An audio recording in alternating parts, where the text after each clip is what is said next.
NTR health university vice chancellor doctor Chandrashekar Kurnool medical కళాశాలను తనిఖీ చేశారు. వైద్య కళాశాలలోని పరిస్థితులపై ఉన్నతాధికారులు, అధ్యాపకులతో సమీక్షా సమావేశం నిర్వహించారు. వైద్య కళాశాల సమస్యలు మరియు అభివృద్ధికి ఎటువంటి చర్యలు తీసుకోవాలని డాక్టర్ చంద్రశేఖర్ ప్రిన్సిపల్ డాక్టర్ చిట్టి నరసమ్మను అడిగి తెలుసుకున్నారు. రాష్ట్రంలోని అన్ని ప్రభుత్వ, ప్రైవేటు కళాశాలలను తనిఖీ చేస్తామని డాక్టర్ చంద్రశేఖర్ తెలిపారు. ఈ కార్యక్రమంలో అకాడమిక్ డిఎం డాక్టర్ రఘునందన్ పాల్గొన్నారు. ఈ రోజున నేను academic DMA doctor Raghunandan first time medical కాలేజ్కి విజిట్ చేయడం జరిగింది, official visit.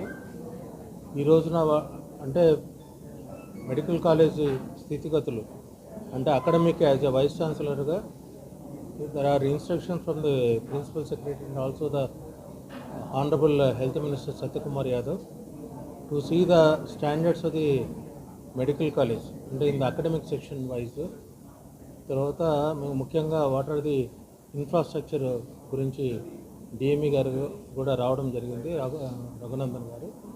So we wanted to review ఈ రోజున ముఖ్యంగా మెడికల్ కాలేజీలో staff pattern, attendance pattern, discipline pattern, తర్వాత రీసెర్చ్, ముఖ్యంగా రీసెర్చ్ యాక్టివిటీస్ కూడా పెంచాలని మేము అనుకున్నాము.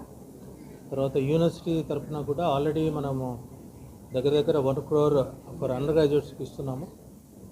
పోస్ట్ గ్రాడ్యుయేట్స్ కూడా ఎండి అండ్ ఎంఎస్, తర్వాత సూపర్ స్పెషాలిటీ వాళ్ళకు కూడా ప్రతి గవర్నమెంట్ మెడికల్ కాలేజీలో కూడా ఒక 1 crore రేపు ఈసీ మీటింగ్లో దాన్ని నిర్ధారణ చేయడం జరుగుతుంది. సో అపార్ట్ ఫ్రమ్ ఉండే రిసోర్సెస్తో